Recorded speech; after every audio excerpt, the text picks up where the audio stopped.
ونشهد أن لا إله إلا الله وحده لا شريك له ونشهد أن سيدنا ومولانا محمدا عبده ورسوله أما بعد فأعوذ بالله من الشيطان الرجيم بسم الله الرحمن الرحيم ما آتاكم الرسول فخذوه وما نهاكم عنه فانتهوا عن أنس بن مالك رضي الله عنه قال قال رسول الله صلى الله عليه وسلم مررت على موسى ليلة أسري بي عند الكثيب الأحمر وهو قائم يصلي في قبره يا رب صل وسلم دائما أبدا على حبيبك خير الخلق كلهم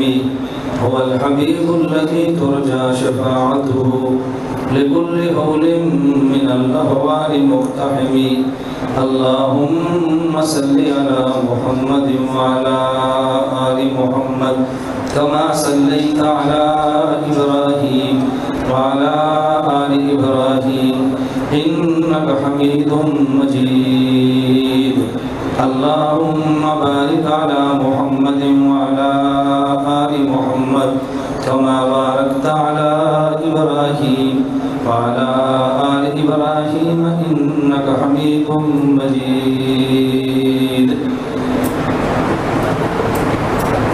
نہ میں کا ذکر نہ پینے کی بات کرتے ہیں میں کہتے ہیں شراب کو نہ ہم شرابی ہیں نہ شراب کی باتیں کرتے ہیں نہ میں کا ذکر نہ پینے کی بات کرتے ہیں نہ میں کا ذکر نہ پینے کی بات کرتے ہیں ہم اہل دل ہیں اور مدینے کی بات کرتے ہیں نہ میں کا ذکر نہ پینے کی بات کرتے ہیں ہم اہل دل ہیں اور مدینے کی بات کرتے ہیں نہ خدا ان سے راضی نہ مصطفیٰ ان سے خوش نہ خدا ان سے راضی نہ مصطفیٰ ان سے خوش جو اصحاب پیغمبر سے کینے کی بات کرتے ہیں وہ مردہ دل ہیں جو قائل نہیں حیات النبی کے وہ مردہ دل ہیں جو قائل نہیں حیات النبی کے ہم زندہ دل ہیں اور جینے کی بات کرتے ہیں دیکھیں میں نے آپ کو کئی بار گزارش کی ہے کہ کیمرے کے آگے سے گزرنے والے بندے کو روکا کرو بات سمجھ آئی اتنی محنت کر کے 1.5 لاکھ کا ہم نے کیمرہ لیے صرف بیان ریکارڈ کرانے کے لیے آپ کے لیے بیان یہ 2 لاکھ کا ہے میرے لیے بیان یہ پوری دنیا کا ہے آپ کو اندازہ نہیں ہے کہ میرے بیان دنیا میں لوگ کہاں کہاں پہ سنتے ہیں جب اس بیان نیٹ پہ اپلوڈ ہونا ہے تو اس کو 10 منٹ میں سننے والی کی تعداد لاکھوں میں ہوتی ہے تو اس لیے میں اکثر بیانات میں کہتا ہوں کہ روکا کرو شاید تم بھی بول پڑا کرو اردو بیٹھے رہتے ہو چپ کر کے یہ قوم نہیں سمجھ دیا سے جب تک ان کو ڈانٹ کرنا سمجھو سمجھ نہیں آتی بات میری بات سمجھ آ رہی ہے آپ کو یہ میں ہر بیان میں کہتا ہوں کہ میرے لیے المیہ یہ ہے کہ میرے شہر کے لوگ میرے ساتھ تعاون نہیں کرتے سچی بات ہے میں نے آج کے آپ کے درس کے لیے 10 گھنٹے کا سفر کیا ہے آپ سمجھیں کہ مولانا صاحب 87 سے اٹھ کر آئے لیکن میں دوائی بھی کھا رہا ہوں گولیاں بھی کھا رہا ہوں ساتھ اپنے سفر بھی جاری رکھتا ہوں 10 گھنٹے کا میں نے سفر کیا صرف آج کے درس حدیث کو ناغہ نہ کرنے کے لیے کل میں نے 3 جلسے پھر کرنے ہیں زور کے بعد تلگنگ ہے پھر مغرب کو بنڈی ہے پھر رات کو پھر بنڈی ہے آپ بتائیں کہ اتنی دور سے آنا پھر جانا لیکن آپ کے ذہن میں یہ کہ مولوی صاحب 87 آئے میں اس لیے کہ ابھی مذاق میں کہتا ہوں کہ مجھے کوئی کرایہ بھی نہیں دیتا ابھی 87 آیا اتنی پتہ 15,000 کا پیٹرول ساڑھ گیا ہے یہ میں ترغیب اس لیے نہیں دے رہا کہ آپ مجھے کرایہ دیں اللہ اس دن سے پہلے موت دے دے جب انسان دین کو دنیا کے لیے استعمال کرے یہ میں کبھی اس لیے بات کہتا ہوں کہ آپ کو تھوڑا سا احساس ہو کہ میں کتنی محنت کرتا ہوں آپ کے لیے گزشتہ ماہ میں مکہ مکرمہ میں تھا دارالعلوم دیوبند کے محتمل میں دارالعلوم دیوبند کے طالب علم کی بات نہیں کرتا دارالعلوم دیوبند کے محتمل مفتی ابوالقاسم نعمانی دعوت برکات کو فرمانے لگے کہ مولانا ہماری آپ سے ملاقات کبھی کبھی ہوتی ہے لیکن آپ کی زیارت روزانہ ہوتی ہے میں نے پوچھا پوچھا کیسے؟ انہوں نے اپنے جیب سے موبائل نکالا اور فرمایا کہ واٹس ایپ پہ روزانہ تمہارا ایک بیان سنتا ہوں۔ یہ میں دارالعلوم دیوبند کے محتمم کی بات کر رہا ہوں، طالب علم کی بات نہیں کر رہا، لیکن آپ کو سمجھ تب آنی ہے جب ہمارا جنازہ اٹھنا ہے، پورے ملک کے لوگ نے جنازے میں آنا ہے، پھر آپ نے کہنا ہمیں تو احساس ہی نہیں تھا یہ ہوا کیا ہے۔ تو میں کبھی کبھی باتیں سے احساس دلاتا رہتا ہوں کہ اللہ کرے آپ اس بات کو سمجھیں۔ اب اتنی تقریر مجھے کیوں کرنی پڑی ہے؟ صرف ایک بندہ 2 بار کا میرے سے آگے سے گزرا ہے اور پورے بیان کو پانی پھیر دیتا ہے۔ مجھے پھر باہر سے لوگ فون کرتے ہیں کہ مولانا آپ کی سیڑھیوں کا جو معیار ہے وہ بہت کمزور ہے۔ میں نے کہا اس میں میرا قصور نہیں ہے، میری قوم نہیں مانتی، میں کیا کروں؟ چلیں اللہ میں بات سمجھنے کی توفیق عطا فرمائے۔ گزشتہ دنوں سپی بلوچستان میرا جلسہ تھا، اس کا ایک کو بند رکھے، بالکل سادہ رکھے۔ سپی بلوچستان میرا جلسہ تھا اور کھلے گراؤنڈ کا جلسہ تھا۔ اس میں ایک صاحب نے مجھے ٹپ دی ڈاکٹر ذاکر نائک کے بارے میں نے ان سے کہا کہ ڈاکٹر ذاکر نائک کی خوش قسمتی ہے اسے مرید اچھے ملے، میری بدقسمتی ہے کہ مجھے مرید اچھے نہیں مل رہے۔ میں نے کہا میں کہتا ہوں دیکھیے گراؤنڈ میں میرا جلسہ ہے، آج یہ جلسہ کرسیوں پر ہوتا، اوپر ٹینٹ لگے ہوتے، 10 کیمرے لگے ہوتے، یہ بندہ 10,000 جب بیٹھ کے بیان سنتا، اس کی ریکارڈنگ ہائی لیول کی ہوتی، یہ بیان شخص جب سوشل میڈیا پہ جاتا تو دنیا کہتی بیان ہوا ہے۔ آپ دو سیٹ کے مجمع لاتے ہیں، وہ کھلے گراؤنڈ کے مجمع رکھ کے پھر ایک پورا جادو کا انداز بناتے، کھلے گراؤنڈ میں مجمع ہے، ٹینٹ لگے ہیں، بڑا سٹیج سجا ہے، اس پر 10 کیمرے ہیں، وہ مٹر کٹ میں آتا ہے، 7 سیکٹری نے فائل پکڑی ہوتی ہے، تو لوگ کہتے ہیں بہت بڑا مذہبی سکالر ہے۔ وہ پوری محنت کرتے ہیں میڈیا کے لیے، لیکن ہمیں میڈیا کی طاقت کا اندازہ نہیں ہے۔ اللہ پاک ہمیں بات سمجھنے کی توفیق عطا فرمائے۔ میں نے درس حدیث کے لیے آج اس حدیث مبارک کا انتخاب کیا ہے جس کا تعلق معراج کے واقعے کے ساتھ ہے۔ اس کی وجہ یہ ہے، یہ رجب کا مہینہ ہے اور زیادہ تر علماء کی رائے یہ ہے حضور اکرم صلی اللہ علیہ وسلم کو اللہ رب العزت نے معراج کا سفر نبوت کے 11ویں سال رجب کے مہینے کی 27 تاریخ کو کرایا ہے۔ اقوال اور بھی ہیں لیکن راجح قول یہ ہے جو حضرت مولانا محمد ادریس کاندلوی نور اللہ مرقدہ نے سیرت المصطفیٰ میں تعریف فرمایا ہے۔ تو حدیث مبارک کا درس تو ہوتا ہے، میں مناسب سمجھتا ہوں اس ماہ کی مناسبت سے آپ کی خدمت میں درس حدیث پیش کروں۔ اس درس حدیث میں نے اس حدیث کا انتخاب کیا جو اللہ کے نبی نے خود فرمائی ہے اور نبی پاک نے اپنا آنکھوں دیکھا حال بیان کیا ہے۔ ایک چشمدید واقعہ میں بیان کرتا ہوں، اس کی شاید کوئی حیثیت نہ ہو۔ ایک چشمدید واقعہ اللہ کا نبی بیان فرمائے تو وہ ہمارا ایمان بنتا ہے۔ حضور اکرم صلی اللہ علیہ وسلم کو اللہ نے مکہ مکرمہ بیت اللہ سے لے کے عرش معلیٰ تک کی مختصر وقت میں سیر کرائی ہے۔ حضور پاک کو معراج کے لیے اللہ نے بلایا ہے۔ معراج اللہ کے نبی کو کیوں کرایا؟ اس کی وجہ یہ ہے، خدائی نظام یہ ہے کہ جب انسان اللہ کے دین کے لیے ذلت کی انتہا برداشت کرتا ہے، اللہ اس کو پھر عزت کی انتہا عطا فرماتے ہیں۔ ہمارے محبوب کو جس قدر امت نے برخراب کرنا چاہا کر لیا، جس قدر ستانا چاہا ستا لیا۔ اللہ کے نبی کو شیب ابی طالب میں بند کیا ہے۔ ابو لہب نے تبن لک یا محمد الہذا جماعتنا کہہ کے بدگوئی کی ہے۔ ام جمیل نے حضور کے راستے میں کانٹے بچھائے ہیں۔ ابو لہب کے 2 بیٹوں نے نبوت کی بیٹیاں رقیہ ام کلثوم کو طلاق دی ہے۔ شیب ابی طالب میں 3 سال بند کیا ہے۔ حضور طائف پہ گئے ہیں، اہل طائف نے نبوت کے پاؤں سے خون نکالا ہے۔ ادھر حضرت خدیجہ الکبریٰ جیسی غم خوار بیوی کا انتقال ہوا ہے۔ اہل مکہ جو نبوت کو ستا سکتے تھے ستایا ہے۔ اللہ کے نبی نے خدا کے دین کے لیے انتہا درجے کی ذلت برداشت کی ہے تو میرے خدا نے انتہا درجے کی عزت عطا کی ہے۔ اے میرے پیغمبر یہ فرش والے تجھے ذلیل کرنا چاہتے ہیں، میں عرش پہ بولا کہ ان کی نگاہ میں تمہیں عزیز کرنا چاہتا ہوں۔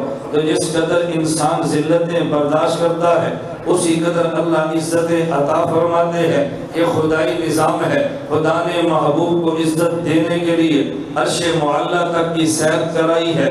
میرے نبی کو خدا نے جو سیر کرائی، اللہ مکہ سے چلایا اور بیت المقدس تک اپنے محبوب کو لے کر گئے ہیں۔ بیت المقدس تک میرے نبی نے 5 جگہ پہ راستے میں اللہ کے نبی نے چھوٹے چھوٹے سٹاپ کیے ہیں۔ جب حضور براق پہ بیٹھے ہیں تو براق کا پہلا سٹاپ یہ اللہ کے نبی کو لے کے براق مدینہ پہنچی ہے۔ جبریل امین نے عرض کیا ہے حضور 2 رکعت نماز بھی پڑھ لیجیے، اس جگہ پہ آپ نے ہجرت کر کے آنا ہے۔ وہاں سے چلے تو حضرت شعیب کی بستی مدین پہنچے ہیں، 2 رکعت آپ پڑھ لیجئے۔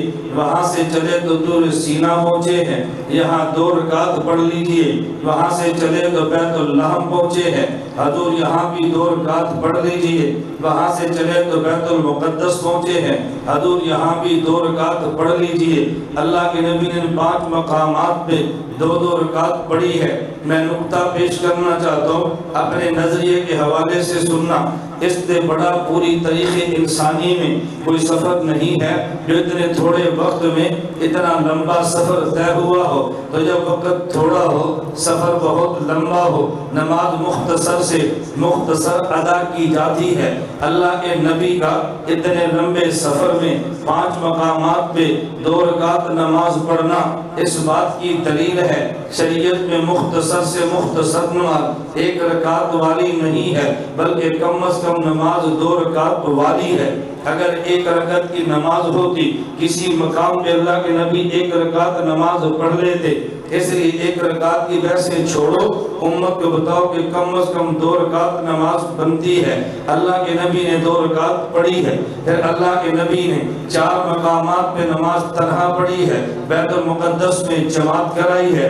اللہ کے نبی کی انفرادی نماز بھی دیکھ لو، نبی کی اجتماعی نماز بھی دیکھ لو۔ اللہ کے نبی نے اجتماعی نماز کرائی ہے۔ ہمارے سامنے 3 قسم کی نمازیں ہیں۔ ایک نماز وہ ہے جو آپ کے ہاں یہاں 2 بلاک میں بھی ہے، امام بھی امتی ہے، مقتدی بھی امتی ہے، اور دوسری نماز مسجد نبی کی ہے، امام نبی ہے اور مقتدی صحابہ ہیں، اور تیسری نماز اللہ کے نبی کی بیت المقدس میں ہے، امام بھی نبی ہے اور مقتدی بھی نبی ہے۔ اب کوئی بندہ آپ سے پوچھے، تھوڑی سی بھی عقل ہو تو بندہ سمجھ سکتا ہے بھئی ایک نماز وہ ہے جس میں امام بھی امتی ہے، مقتدی بھی امتی ہے، دوسری نماز اس سے بڑی ہے جس میں امام نبی ہے اور مقتدی صحابہ ہیں، تیسری نماز اس سے بلند ہے، امام بھی نبی ہے اور مقتدی بھی نبی ہے۔ اب کوئی بندہ آپ سے پوچھے بھئی افضل ترین نماز چاہیے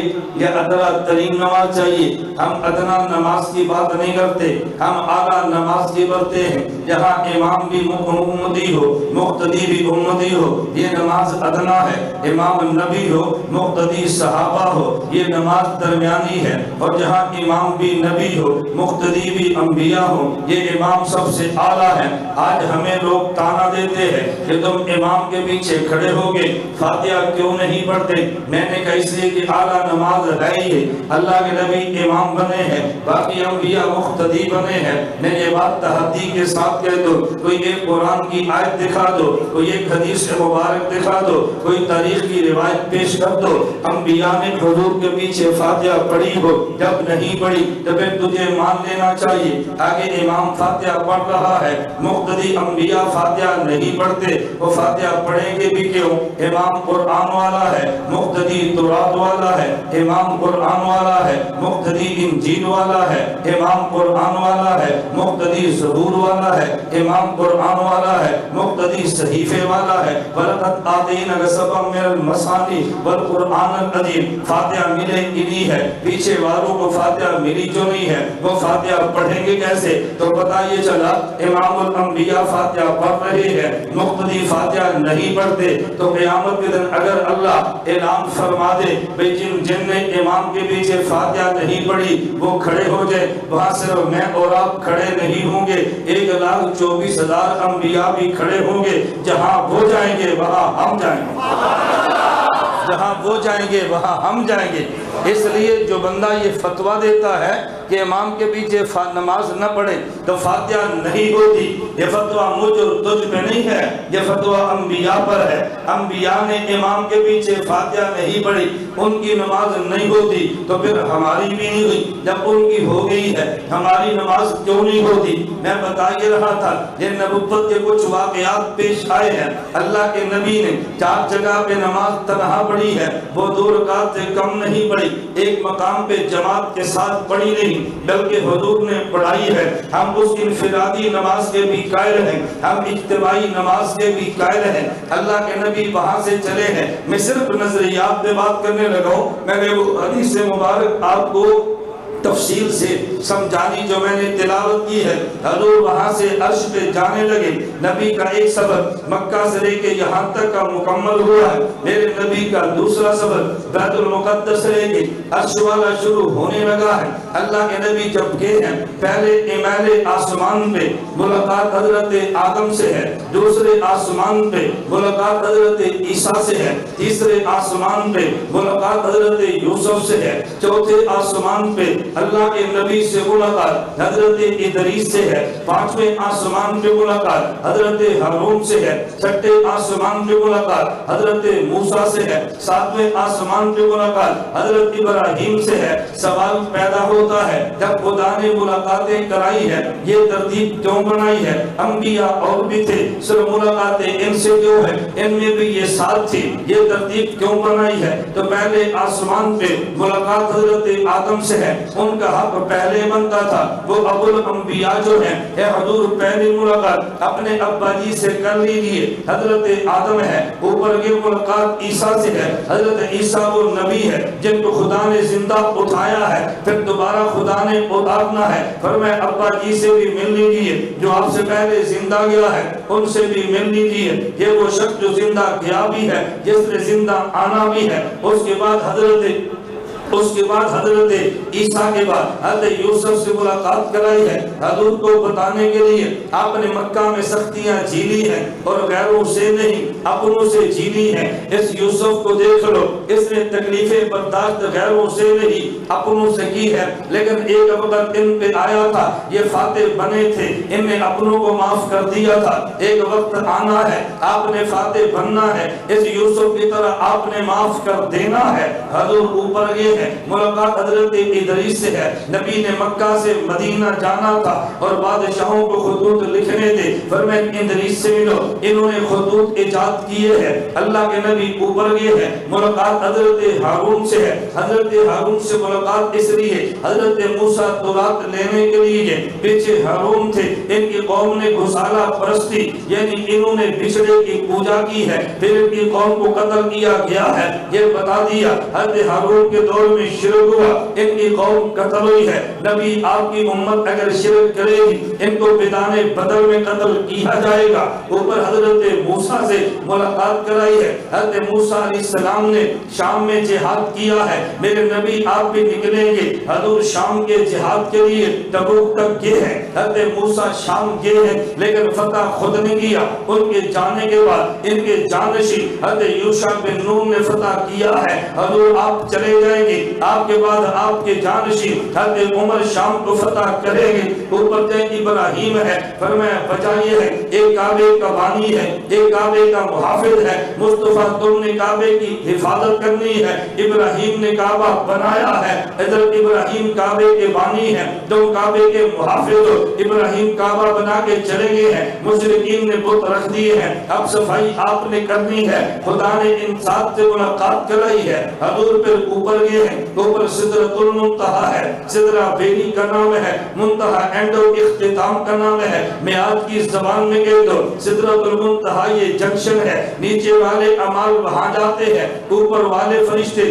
وہاں سے اوپر لے جاتے ہیں، اوپر والے احکام وہاں آتے ہیں، نیچے والے وہاں سے نیچے لے آتے ہیں، پھر حضور اوپر گئے ہیں، صریف الاقلام تک پہنچے ہیں۔ صریف الاقلام کا معنی قلم کے تقدیر کے قلم کے چلنے کی آواز آ رہی ہے، نبی وہاں سے اوپر گئے ہیں، مکان ختم ہو گیا، لامکان آ گیا ہے، عرش معلی تک پہنچے ہیں، حضور عرش معلی تک گئے ہیں، میرے نبی عرش تک گئے ہیں، ذرا توجہ رکھنا، عرش پہ گئے ہیں، اذنوں کی آواز آئی ہے، میرے نبی قریب ہو جائیے۔ ایک شخص کہنے لگا دیوبند والوں کا عقیدہ ہے خدا ہر جگہ پر ہے، اگر اللہ ہر جگہ پہ ہوتا خدا نبی کو گفتگو کرنے کے لیے عرش پہ کیوں بلاتا؟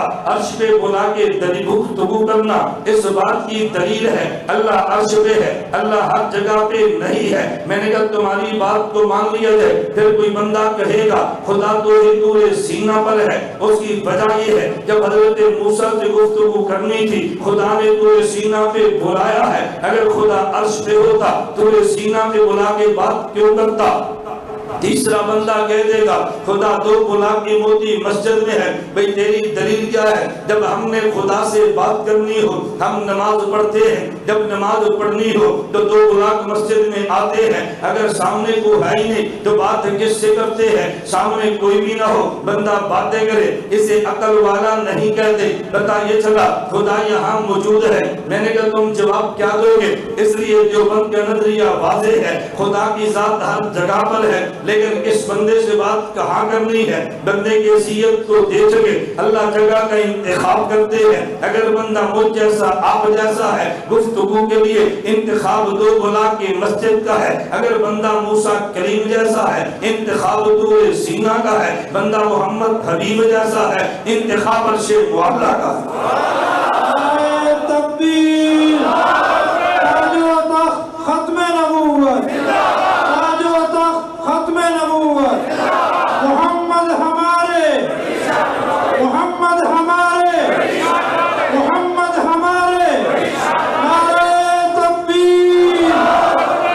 اللہ کے نبی کا نظر، اللہ کے نبی کو خدا نے عرش پہ بلایا ہے۔ توجہ، ہمارا عقیدہ یہ نہیں ہے خدا عرش پہ ہے، ہمارا عقیدہ یہ ہے خدا ہر جگہ پر ہے۔ ہم دلیل بھی دیتے ہیں، اپنے خلاف آنے والی دلیل کا ہم جواب بھی دیتے ہیں، ہم مد مقابل پہ اعتراض نہیں کرتے، لیکن اپنی صفائی تو دے سکتے ہیں۔ یہ میں بات تمہیں کیسے سمجھاؤں؟ جب ہم نے اپنے نظریات اپنی قوم کو نہیں سمجھانے آئندہ نسلیں برباد ہو جائیں گی۔ اگر قوم کو نظریات دو گے آئندہ نسلیں محفوظ ہو جائیں گی۔ ہم کسی کو گالی نہیں دیتے، کسی پہ تنقید بھی نہیں کرتے، کسی پہ اعتراض بھی نہیں کرتے، لیکن اپنے نظریے کو دلیل سے بیان تو کر سکتے ہیں۔ اپنے نظریے پہ اگر کوئی اعتراض کرے اس کا جواب بھی دے سکتے ہیں۔ ہمارا نظریہ یہ تھا توجہ خدا ہر جگہ پر ہے۔ ایک بندہ مجھے کہنے لگا اگر خدا ہر جگہ پر ہے تو پھر یہ بات اب کیوں کہتے ہیں؟ جب حضور عرش پہ گئے ہیں تو خدا نے فرمایا اذنو میرے نبی قریب ہو جا، اگر خدا عرش پہ نہیں تھے تو قریب ہو جا کیوں فرمایا؟ آدمی قریب ہو جا تبھی کہتا ہے کہ جب آدمی موجود ہو، کہتے میرے قریب ہو جا، میں ممبر پہ بیٹھو میں کہتا ہوں میرے قریب ہو جا، اس کا معنی میں یہاں ہوں، اگر میں یہاں بھی ہوں میں وہاں بھی ہوں، پھر اذنو کہنے کا مطلب کیا ہے؟ کہتے ہیں اگر خدا عرش پہ نہیں تھا تو یہ کیوں فرمایا میرے حبیب اذنو میرے قریب ہو جا؟ اس کا معنی عرش پہ ہے۔ میں نے کہا اذنو کہاں لکھا ہے؟ توجہ رکھنا، کہتا ہے حدیث میں لکھا ہے۔ میں نے کہا پہلے قرآن ہے یا پہلے حدیث ہے؟ کہتے جی پہلے قرآن ہے۔ میں نے کہا پہلے قرآن دیکھ لیتے ہیں پھر حدیث مبارک دیکھ لیتے ہیں۔ ہم نے قرآن پڑھا ہے، اللہ قرآن فرماتے ہیں واسجد، کیا فرماتے ہیں؟ بولو کیا فرماتے ہیں؟ واسجد کا معنی عرش پہ جا یا زمین پہ آ؟ بولو نا، واسجد کا معنی عرش پہ آ یا زمین پہ جا؟ آگے کیا فرمایا؟ واسجد کے آگے کیا فرمایا؟ وقترب، سجدہ کر میرے قریب ہو جا۔ اگر خدا عرش پر ہے تو سجدے سے قرب کیسے ملا ہے؟ اگر خدا عرش پر ہے تو سجدے پہ قرب کیسے ملا ہے؟ میں نے کہا ہم نے قرآن دیکھا ہے تو وقترب زمین والے کے لیے ہے، ہم نے حدیث دیکھی ہے تو اذنو عرش پہ جانے والے کے لیے ہے۔ پتہ یہ چلا عرش پر بھی ہے، پتہ چلا فرش پر بھی ہے۔ عرش پر بھی ہے، فرش پر بھی ہے۔ دیوبند کے پاس قرآن بھی ہے، دیوبند کے پاس حدیث بھی ہے۔ کوئی قرآن لیتا ہے، حدیث کو چھوڑ دیتا ہے، کوئی حدیث کو لیتا ہے، قرآن چھوڑ دیتا ہے۔ دیوبند والے قرآن بھی نہیں چھوڑتے، دیوبند والے حدیث بھی نہیں چھوڑتے۔ ہم نے قرآن دیکھا تو پتہ چلا زمین والے کے پاس ہے، ہم نے قرآن نے حدیث دیکھی ہے، پتہ چلا عرش والے کے پاس ہے، ہم نے دونوں کو مان لیا ہے۔ توجہ رکھنا، ہمارا نظریہ یہی تھا، خدا عرش پہ نہیں ہے، اللہ کی ذات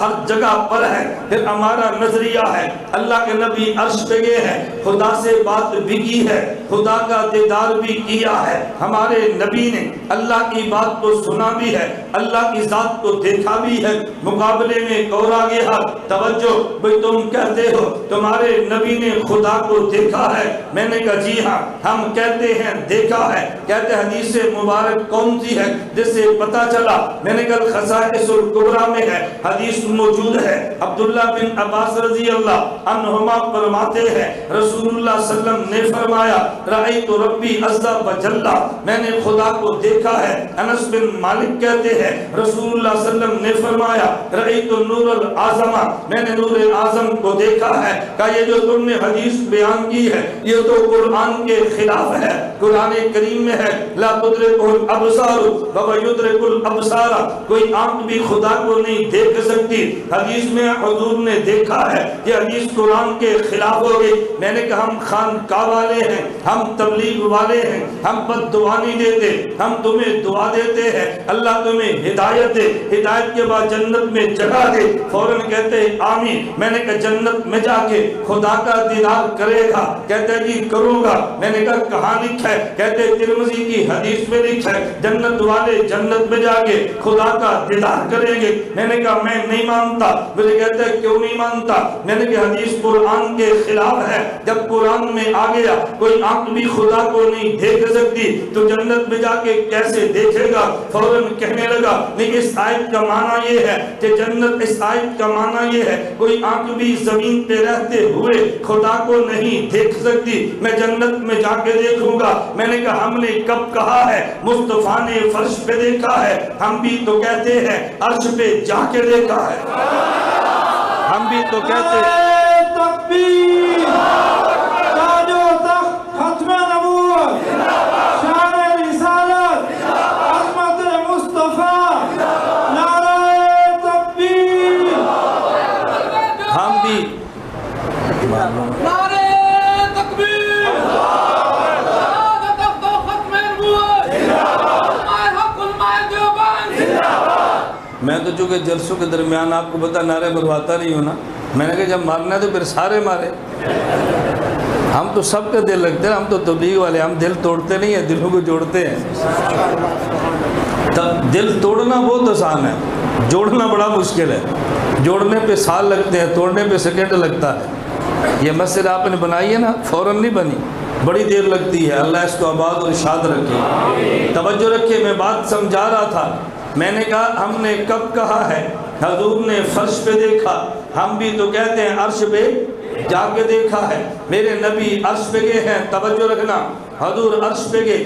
اللہ کے نبی سے خود خدا نے پوچھا میرے پیغمبر آپ آئے ہیں، مہمان بن کر آئے ہیں، ہمارے لیے کیا لائے ہیں؟ اللہ کے نبی نے عرض کیا التحیات للہ والصلوات والطیبات، اے اللہ التحیات میری زبانی عبادت آپ کے لیے ہے، والصلوات میری بدنی عبادت آپ کے لیے ہے، والطیبات اللہ میری مالی عبادت آپ کے لیے ہے۔ آپ التحیات پڑھتے رہتے ہیں لیکن التحیات کو سمجھنا، التحیات للہ ہے میری زبانی عبادت آپ کے لیے ہے، بس صلوات میری بدنی عبادت آپ کے لیے ہے، والطیبات اللہ میری مالی عبادت آپ کے لیے ہے۔ مقابلے میں خدا کی طرف سے جواب آ گیا اے میرا مصطفیٰ التحیات اگر تیری زبانی عبادت میرے لیے ہے السلام علیکہ تو میرے زبانی سلام بھی تیرے لیے ہیں،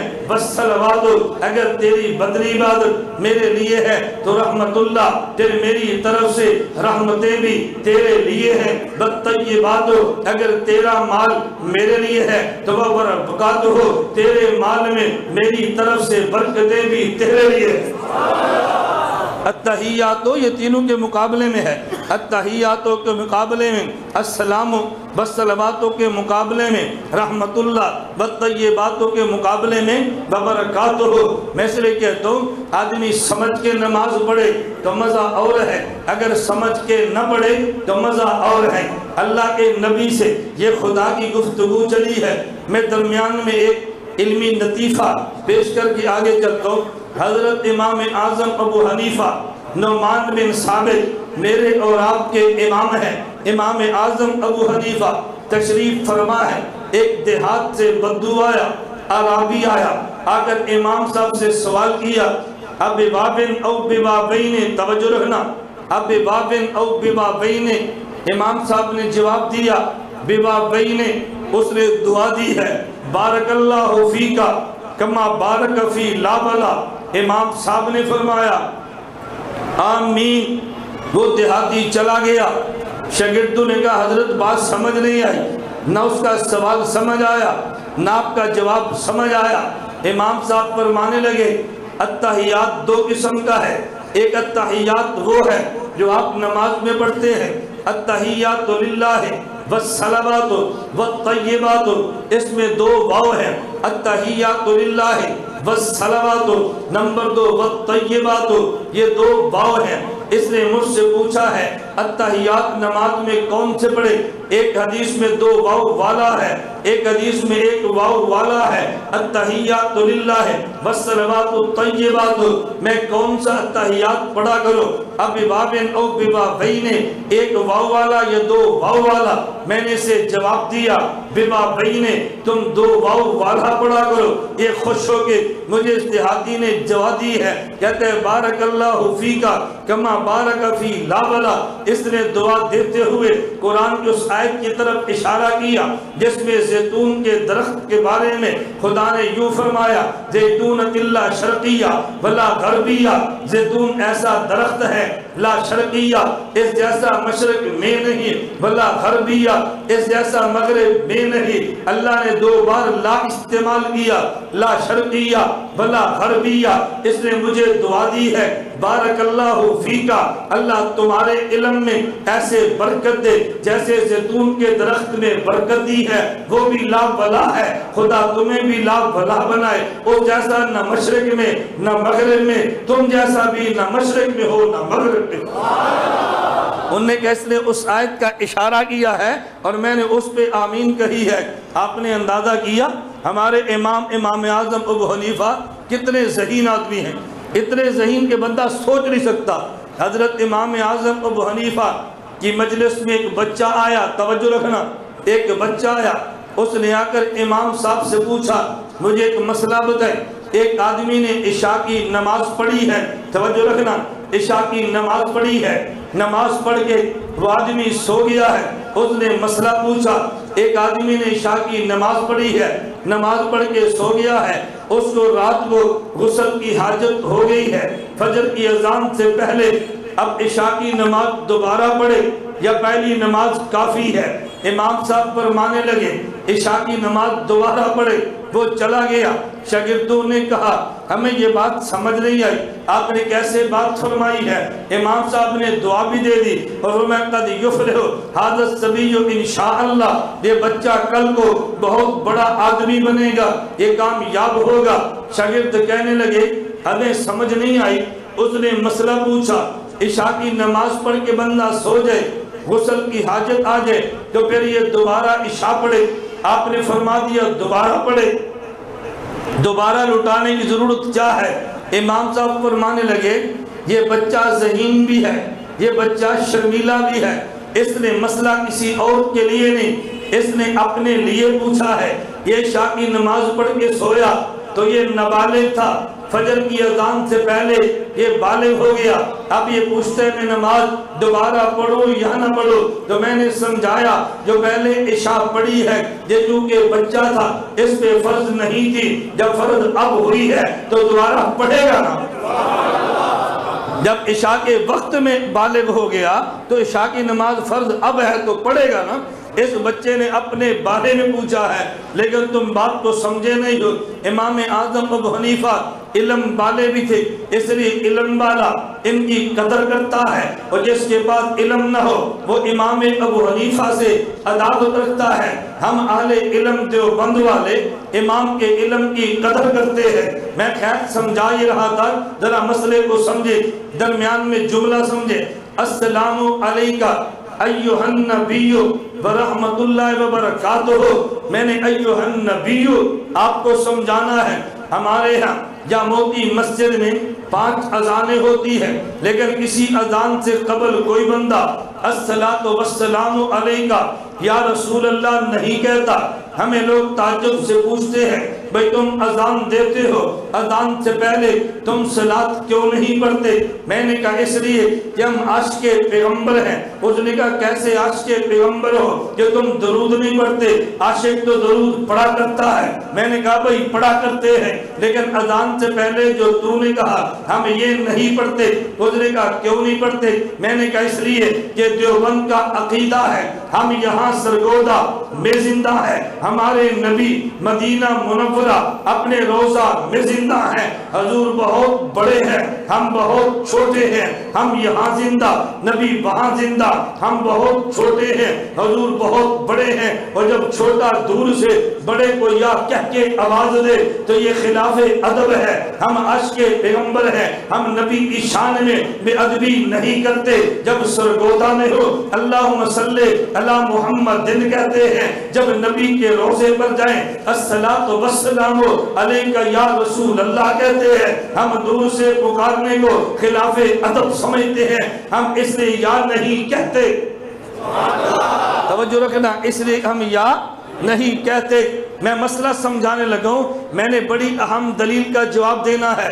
اگر آپ نے دلیل نہ سمجھی تو پھر جب آپ کے خلاف دلیل پیش ہوگی نا پھر آپ نے گھومنا ہے بھئی میں اس دلیل کا کہیں سے جواب تو مل جائے۔ توجہ رکھنا، میں نے کہا دیوبند کا نظریہ ہے درود اللہ کے نبی کی خدمت میں یہ ہدیہ ہے۔ ہدیے کا طریقہ یہ ہے، باپ سرگودا میں ہے، ماں سرگودا میں ہے، باپ بیٹا جدہ میں ہے، اگر وہاں سے کوئی آنے لگے بیٹا اس کے ہاتھ ابو جان کے لیے کمبل بھیج دیتا ہے، امی جان کے لیے چادر بھیج دیتا ہے، بھئی ابو جان کو کمبل دے دینا، میری امی جان کو چادر دے دینا۔ لیکن جب خود جدہ سے سرگودا ہے ابو جان کی خدمت میں کمبل پیش کر دیتا ہے، امی جان کی خدمت میں چادر پیش کر دیتا ہے۔ ہدیے کا طریقہ یہ ہے کہ دور سے بھیجا جاتا ہے، قریب جا کر خدمت میں پیش کیا جاتا ہے۔ درود نبی کی خدمت میں ہدیہ ہم سرگودا سے اللہم صلی علی محمد کہہ کے فرشتوں کے ذریعے بھیج دیتے ہیں، جب نبی کے روضے پہ جائیں تو یا رسول اللہ کہہ کے پیش کر دیتے ہیں۔ یہ نبی کی خدمت میں تحفہ ہے، تحفہ دور سے بھیجا جاتا ہے اور جب قریب ہوں تو پیش کیا جاتا ہے۔ اب آپ کے خلاف دلیل آنے لگی ہے، میں نے وہ سمجھانی ہے۔ آپ نے کہا ہم یا رسول اللہ اذان سے پہلے اس لیے نہیں کہتے ہم یہاں زندہ نبی وہاں زندہ، اور دور سے یا کہنا یہ خلاف ادب ہے۔ میں نے کہا جی ہاں خلاف ادب۔ کہا جی نماز پڑھتے ہو؟ میں نے کہا بحمداللہ پڑھتے ہیں۔ اتحیات بھی بیٹھتے ہو؟ میں نے کہا جی قاعدہ میں بیٹھتے ہیں۔ اتحیات پڑھتے بھی ہو؟ میں نے کہا پڑھتے بھی ہیں۔ کہا جی سناؤ؟ میں نے کہا تحیات للہ والصلوات والطیبات السلام علیکہ ایھا النبی ہو۔ تو جب اذان سے پہلے ہم نے یا رسول اللہ کہا تم نے خلاف ادب کہہ دیا، ابھی جو نماز میں تم ایھا النبی کہہ رہے ہو تو یہ خلاف ادب نہیں ہے، تو پھر اذان میں نہ نماز میں تم نہ کہا کرو السلام علیکہ ایھا النبی نہ کہا کرو، ہمیں پتا چلے تم ادب والے ہو۔ میں نے کہا نہ بات سمجھنا، السلام علیکہ ایھا النبی ہم نماز میں کہتے ہیں اور کہتے رہیں گے۔ اس کی وجہ بات توجہ سے سمجھنا، وجہ یہ ہے اللہ کے نبی عرش پہ گئے ہیں، خدا نے نبی کو فرمایا السلام علیکہ ایھا النبی، نبی عرش سے فرش پہ آئے ہیں۔ جب نماز پڑھی ہے تو نماز میں حضور فرما رہے ہیں السلام علیکہ ایھا النبی، معلوم ہوا اللہ کے نبی کسی کو خطاب نہیں کرتے۔ خطاب کب کریں؟ جب سامنے نبی ہو، سامنے نبی تو ہے ہی نہیں، حضور پھر بھی ایھا النبی کہہ رہے ہیں۔ پتہ یہ چلا اللہ کے نبی التحیات میں السلام علیکہ ایھا النبی جب فرمائے تو کسی نبی کو خطاب نہیں کرتے، جب خطاب نہیں فرماتے پھر السلام علیکہ ایھا النبی کیوں کہتے ہیں؟ ذرا بات توجہ سے سمجھنا، ہم نے قرآن پڑھا ہے، قرآن کریم میں ہے یا ایھا المزمل قم اللیل الا قلیلا، اے میرے نبی آپ اٹھئے رات تہجد پڑھیے۔ قرآن کریم میں ہے یا ایھا المدثر قم فانذر، اے میرے نبی آپ اٹھئے تبلیغ کیجئے۔ قرآن کریم میں ہے یا ایھا النبی قل لازواجک وبناتک ونساء المؤمنین یدنین علیہن من جلابیبہن، اے نبی اپنی بیٹیوں کو، اپنی بیویوں کو، اپنی بیٹیوں کو ایمان والی عورتوں سے فرما دو کہ پردہ کرے۔ یہ اللہ نے نبی کو خطاب کیا۔ ہم بھی تو کہتے ہیں یا ایھا المزمل قم اللیل الا قلیلا۔ مجھے بتاؤ آپ کے مولانا جب نماز میں یہ آیت پڑھے یا ایھا المزمل قم اللیل الا قلیلا، ایمان سے بتاؤ کیا یہ اللہ کے نبی کو حکم دیتے ہیں؟ توجہ رکھنا، یہ حضور کو حکم دے رہے ہیں، اللہ کے نبی کو خطاب کر رہے ہیں؟ نہ اللہ نے یا ایھا المزمل کہہ کے نبی کو حکم دیا ہے۔ جب ہم یا ایھا المزمل کہتے ہیں ہم نبی کو حکم نہیں دیتے، جو خدا نے خطاب کیا اسے نقل کرتے ہیں۔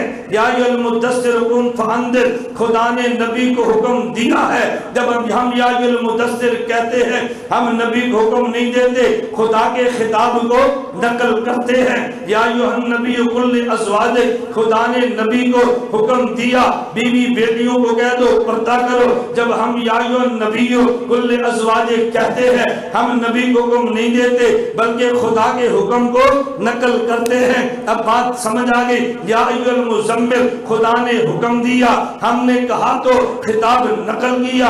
یا ایھا المدثر خدا نے خطاب کر کے نبی کو حکم دیا، ہم نے کہا تو خدا کا خطاب نقل کیا۔ یا ایھا النبی قل لازواجک خدا نے خطاب کر کے نبی کو حکم دیا، ہم نے کہا تو خدا کے خطاب کو نقل کیا۔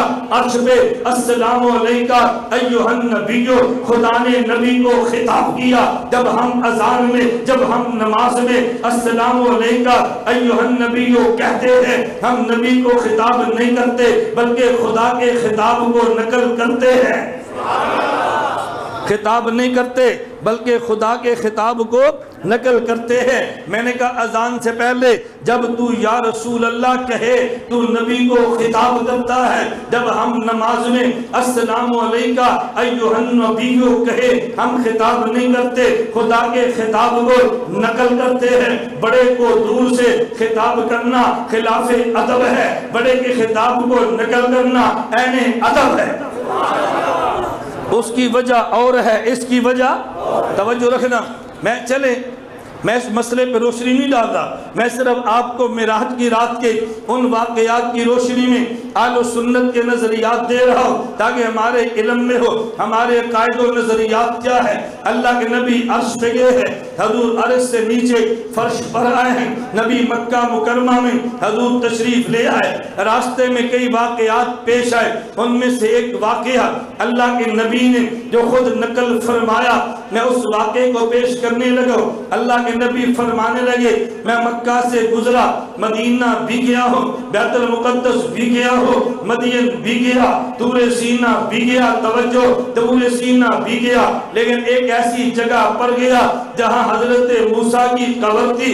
مررت علی موسیٰ لیلۃ اسری بی، میں گزرا حضرت موسیٰ کی قبر کو، معراج کی رات گزرا، میں نے حضرت موسیٰ کو دیکھا، فرمایا مررت علی موسیٰ لیلۃ اسری بی عند القصیب الاحمر، عند القصیب الاحمر، سرخ ٹیلے کے بعد حضرت موسیٰ کی قبر ہے، میں وہاں سے گزرا، وہ قائم یصلی فی قبرہ، حضرت موسیٰ قبر میں کھڑے ہو کے نماز پڑھ رہے تھے۔ حضرت موسیٰ قبر میں کھڑے ہو کے نماز پڑھ رہے تھے۔ یہ حدیث مبارک صحیح مسلم میں ہے، یہ حدیث مبارک سنن نسائی میں ہے، یہ حدیث مبارک مسند ابی یعلا موصلی میں ہے، یہ حدیث مبارک الخصائص الکبریٰ میں ہے۔ اللہ کے نبی نے فرمایا میں نے حضرت موسیٰ علیہ السلام کو دیکھا، وہ قبر میں کھڑے ہو کے نماز پڑھ رہے تھے۔ اس سے پتہ چلا جو ہمارا نظریہ، ہمارا عقیدہ ہے، اللہ کے نبی قبر میں زندہ بھی ہے، اللہ کے نبی قبر میں نماز بھی پڑھتے ہیں، نبی قبر میں زندہ بھی ہیں اور نبی قبر میں نماز بھی پڑھتے ہیں۔ یہ ہمارا نظریہ ہے، اس نظریے پہ ہم دلائل بھی رکھتے ہیں، ہم نظریہ بھی رکھتے ہیں، کوئی اس پہ شبہ پیش کرے ہم اس کے جواب بھی دیتے ہیں۔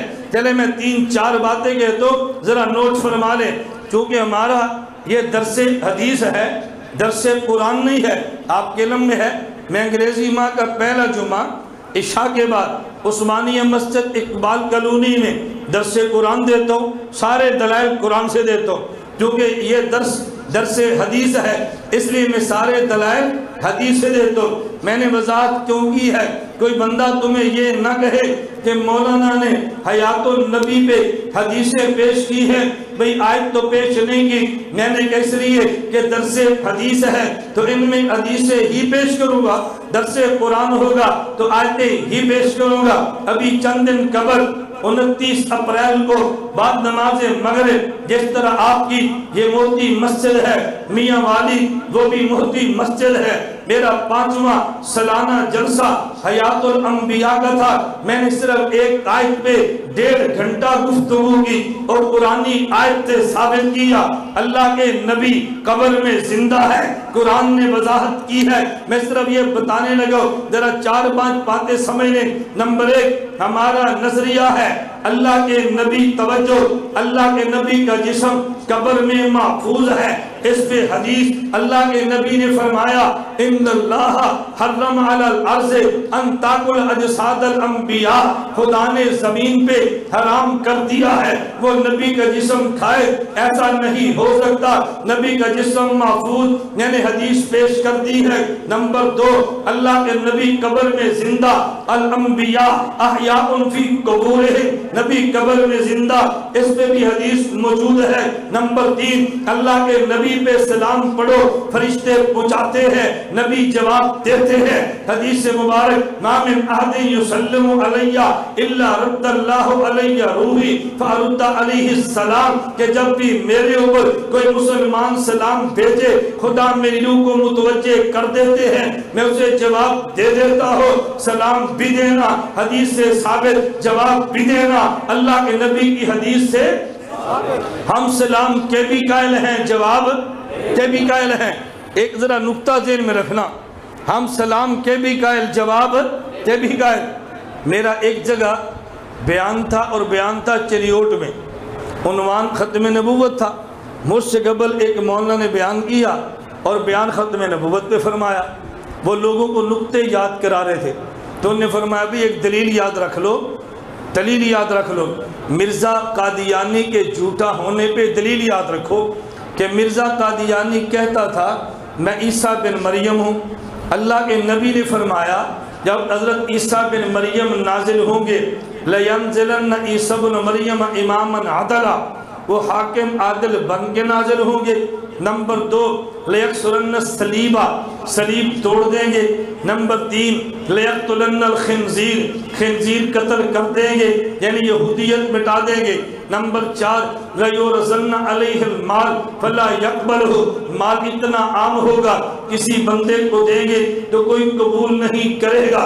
وہ مولانا کہنے لگے ان مرزائیوں سے پوچھو، مرزا حاکم بنا ہے ان سے پوچھو، عیسائیت مٹی ہے ان سے پوچھو، یہودیت ختم ہوئی ہے ان سے پوچھو، مال اتنا عام ہوا ہے۔ یہ 4 علامتیں یاد رکھو۔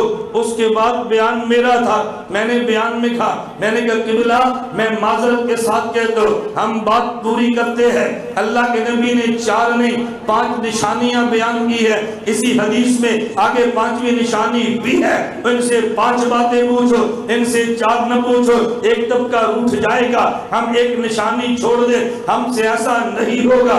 ہم ہیں رائٹ ونڈ والے، ہم آدھے دین کی بات نہیں کرتے، ہم پورے دین کی بات کرتے ہیں۔ ادھورے دین کی بات کرے وہ رائٹ ونڈ والا نہیں ہے، ادھورے دین کی بات کرے وہ تبلیغ والا نہیں ہے۔ تبلیغ کے ماتھے پر بدنما داغ ہے، ہم آدھی بات نہیں کرتے، پوری کرتے ہیں۔ آدھی کرنی ہے کہ پوری؟ ایک شخص مجھے کہنے لگا وہ جی فضائل اعمال میں فضائل درود بھی تھا، نکال لیا۔ میں نے کہا تبلیغ والوں نہیں، دکانداروں نے نکالا ہے۔ کس نے نکالا ہے؟ میں تبلیغ والوں سے کہتا ہوں آپ وہ فضائل اعمال اپنے پاس رکھا کریں جس کے آخر میں فضائل درود بھی ہے۔ حضرت شیخ کے ساتھ یہ خدا کے لیے زیادتی نہ کرو، 4 پیش کر دیے، 5واں چھوڑ دیا۔ ہم حضرت شیخ کو چھوڑنے والے نہیں ہیں، ہم دفاع کریں گے۔ ہم شیخ کے حلالی بیٹے ہیں، ہم حلالی فرزند ہیں، ہم بڑا سمجھتے ہیں تو دفاع بھی کریں گے۔ وہ مانتا ہے تو سارا مانے، نہیں مانتا تو ادھورا نہ مانے۔ پورا تبلیغی نصاب یا ادھورا؟ بتاؤ تبلیغ والا میں ہوں یا آپ ہیں؟ جو ریورس گیئر لگا لے وہ تبلیغ والا کیسے ہے؟ ریورس گیئر نہ لگاؤ، پوری بات کرو۔ اللہ نے کامیابی پورے دین پہ رکھی ہے یا آدھے دین پہ؟ تو پھر آپ ادھوری تعلیم کیوں کراتے ہیں؟ حکایات صحابہ پڑھیں، فضائل قرآن پڑھیں، فضائل نماز پڑھیں، فضائل رمضان پڑھیں، فضائل ذکر پڑھیں، فضائل حج پڑھیں، فضائل صدقات پڑھیں اور فضائل درود پاک پڑھیں۔ حضرت شیخ نے لکھا ہے، ہم کیوں چھوڑ دیں؟ ایسا ہم سے ہرگز نہیں ہوگا۔ میں کبھی سرگودے والوں سے کہتا ہوں آپ مجھے تبلیغی نہیں سمجھتے، رائے ونڈ والے سمجھتے ہیں۔ ابھی 25 کو میرا جلسہ تھا، کہاں پہ؟ رائے ونڈ کے امام حضرت مولانا محمد جمیل صاحب کے بنات کے مدرسے میں ختم بخاری کا جلسہ، اور بیان کے لیے مجھے بلایا۔ آپ جھجکیں گے بلاتے ہوئے، آپ نہیں بلائیں گے وہ بلا لیں گے۔ اس کا معنی وہ سمجھتے ہیں کہ میں تبلیغ والا ہوں کہ نہیں۔ اور آپ کو حیرانگی ہوگی، بیان میں نے وہاں کیا اور میرا رات قیام کیا تھا حاجی عبدالوہاب صاحب دامت برکاتہم کے کمرے میں۔ میں رات وہاں سویا رہا۔ آپ میں سے کتنے بندے رات وہاں جا کر سوئے ہیں؟ آپ پھر بھی کہتے ہیں تبلیغی نہیں ہے۔ میں نے کہا پتہ نہیں تبلیغ والا کہتے کسے ہے؟ مولانا احسان الحق صاحب فرماتے ہیں اس کا حیا کرو، یہ ہمارا داماد ہے۔ کیوں؟ مفتی زین العابدین کا میں داماد ہوں۔ مفتی صاحب کا داماد بھی تبلیغی نہیں ہے، مجھے بتائے تبلیغ والا ہوگا گیا؟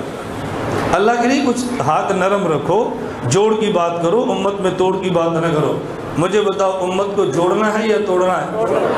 میں پورے ملک میں تمہاری بات کرتا ہوں، پوری دنیا پہ جنگ لڑتا ہوں، ہر جگہ پہ دفاع کرتا ہوں۔ آپ کے لیے نہیں کرتا، اللہ کے لیے کرتا ہوں، اللہ کے لیے، آپ کے لیے نہیں کرتا۔ نہ ہم نے کبھی آپ سے تذکرہ کی ہے، نہ کبھی آپ سے کچھ لینا ہے۔ خدا جانے ہم جانے، یہ ساری باتیں قیامت کو اللہ ہمیں اجر عطا فرمائے، آپ کو بھی اور مجھے بھی۔ چلے میں بات سمجھا رہا تھا، نشانیاں کتنی ہیں؟ 4 یا 5؟ میں نے کہا اسی حدیث میں ہے، مسند ابی یعلا مصری کی حدیث ہے، اللہ کے نبی صلی اللہ علیہ وسلم فرمایا عیسیٰ بن مریم آئیں گے، لَيَنزِلَنَّ عیسیٰ بن مریم، یہ نازل ہوں گے امام عادل بن کے، لَيَكْسُرَنَّ الصَّلِيبَ، صلیب توڑ کے عیسائیت مٹا دیں گے، لَيَقْتُلَنَّ الْخِنزِيرَ، خنزیر قتل کے یہودیت کا صفایا کر دیں گے، وَلَيُقْتَرَنَّ عَلَيْهَا الْمَالُ فَلَا يَقْبَلْ، کوئی مال دے گا قبول نہیں کریں گے، مال اتنا عام ہوگا۔ 5ویں نشانی اللہ کے نبی نے فرمایا ثُمَّ لَئِنْ قَامَ عَلَىٰ قَبْرِي فَقَالَ يَا مُحَمَّدْ لَأُجِيبَنَّهُ، حضرت عیسیٰ میری قبر پہ آ کے یا محمد کہیں گے میں جواب دوں گا۔ تکبیر! ختم نبوت، سر کو کف سر بلند، سر کو کف سر بلند، غیرت مند جرت مند، متکلم اسلام مولانا محمد الیاس گھومن سے نعرہ تکبیر۔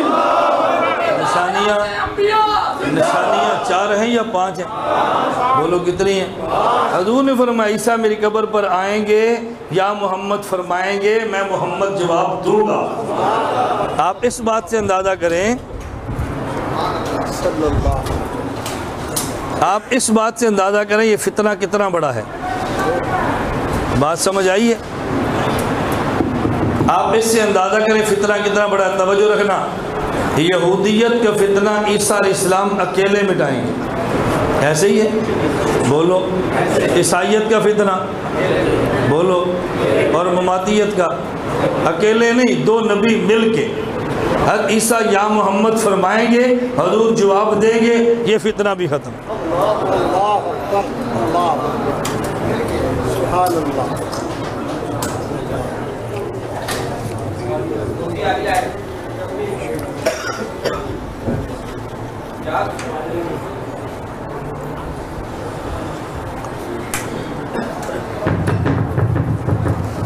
میری جی کوئی بات نہیں،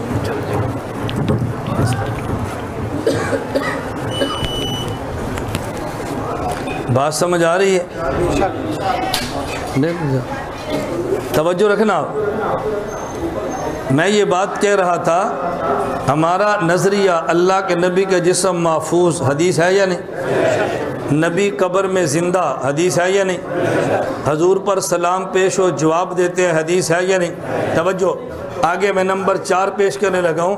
اللہ کے نبی نے فرمایا، من صلی علیہ عند قبری سمیتہ ومن صلی علیہ نائیا فقد ابلغتہ، اگر میری قبر کے پاس پڑھا جائے تو میں خود سنتا ہوں، اگر دور سے پڑھا جائے تو فرشتوں کے ذریعے مجھ تک پہنچایا جاتا ہے۔ کتنی باتیں ہو گئی؟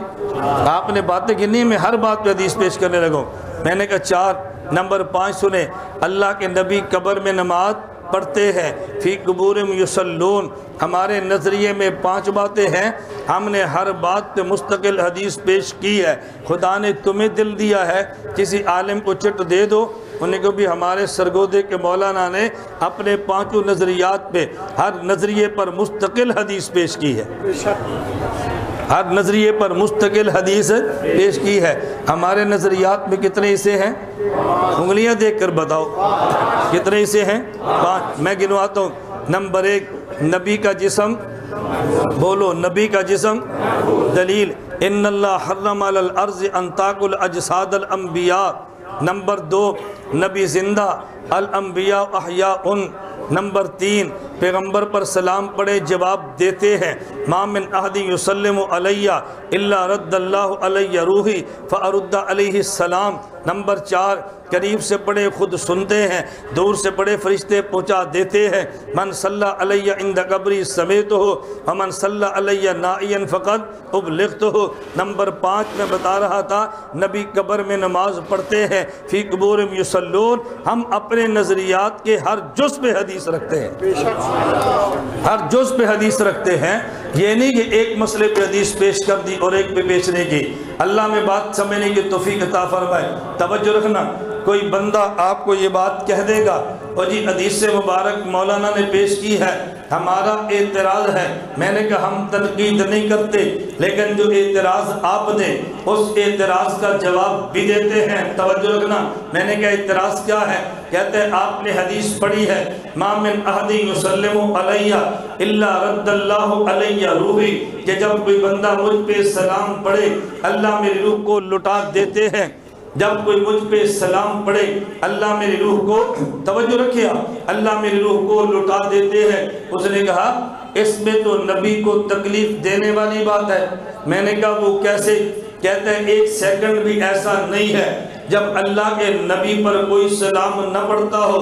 اس کا معنی ہر سیکنڈ میں سلام بھی پڑھا جاتا ہے۔ خدا نبی کی روح لٹا دیتے ہیں، پھر نکلتی ہے، پھر لٹاتے ہیں، پھر نکلتی ہے، پھر لٹاتے ہیں۔ تو یہ بار بار روح کے آنے اور جانے سے پیغمبر کو تکلیف ہوتی ہے۔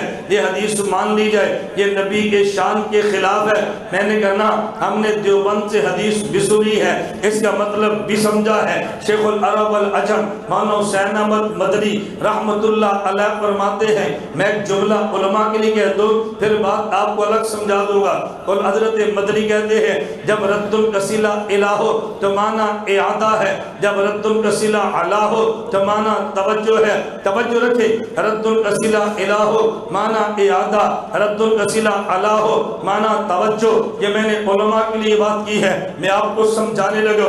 اگر ردہ کے بعد علا آ جائے تو معنی متوجہ کر دینا ہے۔ اگر عربی زبان میں ردہ لفظ کے بعد الہ آ جائے تو معنی لٹا دینا ہے۔ اللہ نے یہ اللہ کے نبی نے یہ نہیں فرمایا الا رد اللہ الیہ روحی، اللہ میری روح لٹاتے ہیں، بلکہ فرمایا الا رد اللہ علیہ روحی، جب ردہ کے بعد علا ہو تو معنی لٹانا نہیں ہے، معنی متوجہ کر دینا ہے۔ مطلب تو نے غلط خود بیان کیا۔ اللہ کے نبی نے فرمایا جب سلام پڑھا جائے تو میں چونکہ تجلیات الہیہ میں مشاہدات الہیہ میں نبی پاک مستغرق ہوتے ہیں، اللہ نبی کو متوجہ فرما دیتے ہیں، نبی ان کو جواب دے دیتے ہیں۔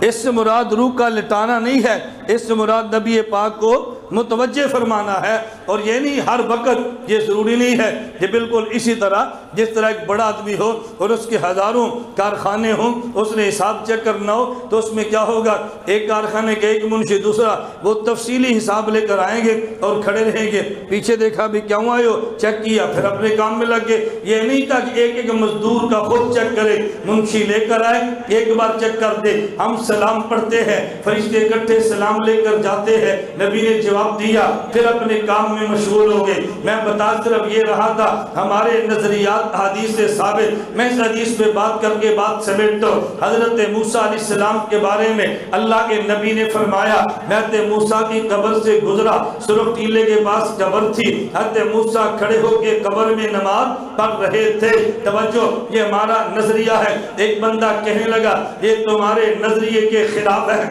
میں نے کہا وہ کیسے؟ کہتے ہیں آپ کہتے ہو حضرت موسیٰ قبر میں نماز پڑھ رہے تھے، ادھر تم کہتے ہو بیت المقدس میں سارے انبیاء حضور کے پیچھے کھڑے تھے، تو جب حضرت موسیٰ ادھر تھے تو پھر بیت المقدس میں کون تھا؟ اگر بیت المقدس میں حضرت موسیٰ تھے تو قبر میں نماز کون پڑھ رہا تھا؟ توجہ رکھنا۔ میں نے کہا بات تو بڑی آسان ہے۔ کہتے جی وہ کیسے؟ میں نے کہا پہلے حضرت موسیٰ قبر میں نماز پڑھ رہے تھے، جب حضور بیت المقدس میں ہے، حضرت موسیٰ بھی وہاں سے بیت المقدس میں نبی کے پیچھے نماز پڑھ رہے تھے، پہلے وہاں پڑھی ہے اب یہاں پڑھی ہے۔ امام بہقی نے حیات الانبیاء میں لکھا ہے ایک ہی وقت میں دو جگہ نمازیں نہیں ہے، پہلے وقت میں نماز اپنی قبر میں ہے، اس کے بعد نماز بیت المقدس میں ہے، ایک وقت میں دو جگہ۔ یہ اشکال والی بات ہے، لیکن دو وقت میں دو جگہ یہ اعتراض والی کوئی بات نہیں ہے۔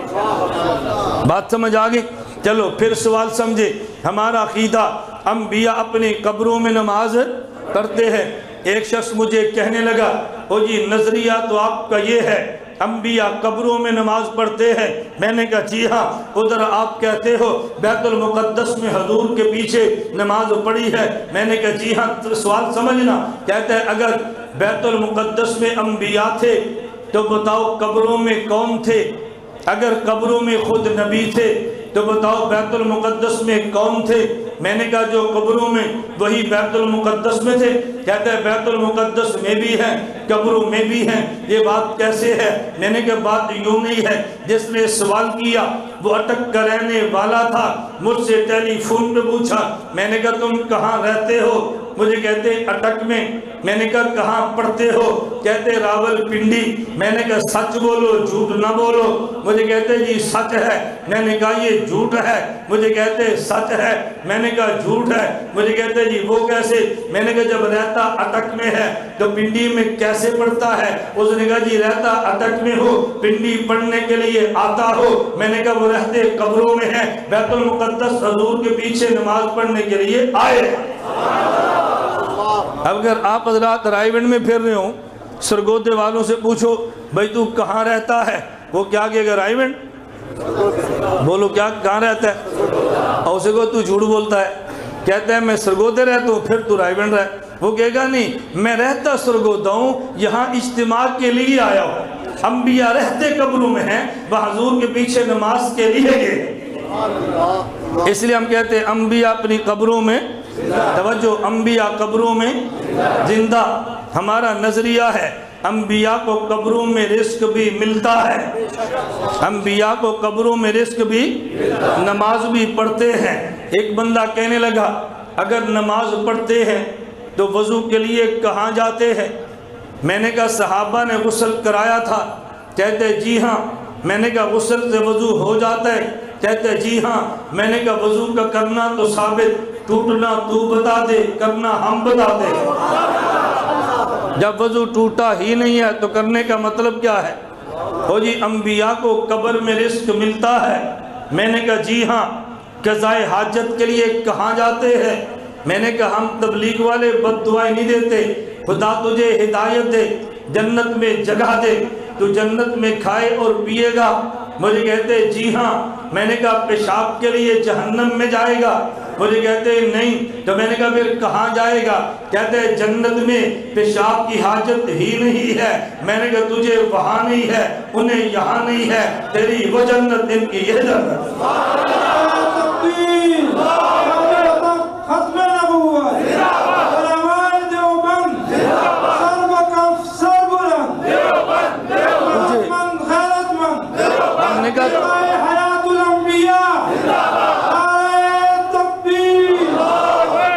ہم نے کہا تجھے وہاں نہیں ہے، انہیں یہاں نہیں ہے، تیری وہ جنت، ان کی یہ جنت۔ ایسے ہے یا نہیں؟ توجہ۔ مجھے کہتے ہیں یہ جنت۔ میں نے کہا جی ہاں۔ وہ جی میں نہیں مانتا۔ میں نے کہا دلیل لا۔ کہتے ہیں بخاری میں روایت ہے، حضور تشریف لائے مدینہ منورہ۔ ادھر دیکھیں، مدینہ منورہ تشریف لائے، یہ جگہ کھودی مسجد نبوی کی تعمیر کے لیے، اندر سے مشرک کی ہڈی نکل آئی۔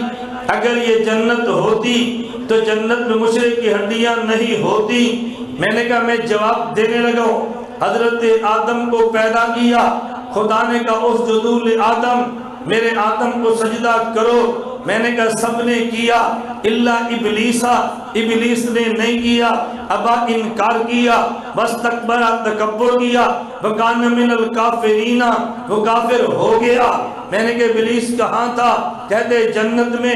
میں نے کہا تو کہتے مشرک کی ہڈی جنت میں کیسے؟ مجھے بتا ابلیس جیسا کافر جنت میں کیسے ہوگا؟ جی قرآن آگے بڑھے۔ میں نے کہا دکھاؤ۔ کہتے قرآن میں اخرج، خدا نے نکال دیا۔ میں نے کہا بخاری آگے بڑھے، اس میں نبشت، ان کی ہڈیوں کو نکال دیا۔ ابلیس وہاں تھا، خدا نے نکالا۔ مشرک کی ہڈی یہاں تھی، مصطفیٰ نے نکالا۔ یہ بھی جنت اور وہ بھی جنت۔ ترجمان علماء دیوبند مولانا الیاس گھمر سے، سر وقف سر بلند، غیرت مند غیرت مند، تکبیر۔ ہم قرآن بھی مانتے ہیں، حدیث بھی مانتے ہیں کہ نہیں؟ ہم قرآن بھی پڑھتے ہیں، حدیث بھی پڑھتے ہیں۔ آپ محسوس نہ فرمایا کریں، المیہ ہمارا یہ ہے، ہم نے عوام میں عقائد کو بیان کیا نہیں ہے۔ اب دیکھیں میں عقیدہ بتا رہا ہوں، میں نے مخالف پہ تنقید کی ہے؟ میں نے کوئی فتویٰ دیا؟ میں اپنا عقیدہ بھی نہ بیان کروں۔ مسجد میری ہے اور میری مسجد میں سننے والا بھی میرا ہے۔ کہا مولانا صاحب مسجد بھی آپ کی، سامعین بھی آپ کے، ہم آپ کے، آپ ہمارے، ہمارا عقیدہ ہماری مسجد میں ہمیں نہ بتانا۔ اچھا پھر کہاں بتائیں؟ آپ مجھے یہ تو کہہ سکتے ہیں تنقید نہ کریں، آپ یہ کہہ سکتے ہیں گندی زبان استعمال نہ کریں، آپ یہ کہہ سکتے ہیں فتوے نہ لگائیں، آپ یہ کہہ سکتے ہیں مولانا گالیاں نہ دیں، سب مجھے آپ بات سمجھائیں۔ نہ میں گالیاں دیتا ہوں، نہ میں فتویٰ دیتا ہوں، نہ میں تنقید کرتا ہوں، نہ میں کسی کو برا بھلا کہتا ہوں۔ اپنا عقیدہ بیان کیا ہے اور کرتے رہیں گے انشاءاللہ۔ اپنا عقیدہ بیان کیا ہے اور کرتے رہیں گے۔ میں نے یہ حدیث مبارک پڑھی تھی، اسی پر میں بات سمجھانا چاہتا تھا۔ اللہ کے نبی نے فرمایا معراج کی رات میں گزرا، حضرت موسیٰ کی قبر سے موسیٰ علیہ السلام کھڑے ہو کے نماز۔ میں اس پہ سوال کر کے جواب دے کر بات ختم کرتا ہوں۔ میں سوال صاف کرتا ہوں تاکہ تمہیں کوئی تنگ نہ کرے۔ ایک آدمی کہنے لگا یہ حضرت موسیٰ علیہ السلام کو نبی پاک نے دیکھا، یہ حضرت رسول اللہ کا معجزہ تھا۔ کیا تھا؟ بولو۔ میں نے کہا دو باتیں الگ ہیں، ایک ہے موسیٰ علیہ السلام کا نماز پڑھنا، ایک ہے حضور کا مٹی سے دیکھ لینا۔ یہ دیکھنا معجزہ تھا، ان کا نماز پڑھنا تو معجزہ نہیں تھا۔ نماز پڑھ رہے تھے لیکن ہم نہیں دیکھ سکے، حضور نے دیکھا۔ یہ دیکھنا معجزہ ہے، نماز پڑھنا معجزہ نہیں ہے۔ ہمارا عقیدہ کیا ہے کہ موسیٰ علیہ السلام قبر میں نماز پڑھتے ہیں۔ اللہ کے نبی کا دیکھ لینا معجزہ ہے، ان کا نماز پڑھنا معجزہ نہیں ہے۔ میں نے بات ختم کی، بس صرف ایک بات ذہن نشین فرما لیں، ہم اہل و سنت کی بات کرتے ہیں اور بدعات سے امت کو بچاتے ہیں۔ اگر کوئی انسان خلاف سنت، توجہ رکھنا، اگر کوئی انسان خلاف سنت کام کرے، ثواب سمجھ کے کرے تو بدعت، ثواب سمجھ کے نہ کرے تو رسم، مسئلہ سمجھنا ہے۔ کوئی آدمی خلاف سنت کام کرے، ثواب سمجھ کے کرے تو بدعت، ثواب سمجھ کے نہ کرے تو پھر بدعت بھی غلط، رسم بھی بدعت۔ فرق کیا ہے؟ رسم پہ گناہ کم ہے اور بدعت پہ گناہ زیادہ ہے۔ ہمارے بر صغیر میں ایک رسم یا بدعت چلی ہے کہ لوگ 22 رجب کو کنڈے پیش کرتے ہیں، حلوہ پوڑی پکا کے کھاتے ہیں۔ یہ 22 رجب کے کنڈے اگر ثواب سمجھ کے کیا تو بدعت، اگر ثواب سمجھے بغیر کیا تو رسم۔ لیکن ایک بات ذہن نشین فرما لیں، ثواب سمجھے نہ سمجھے ایک بہت بڑا جرم اور بنتا ہے۔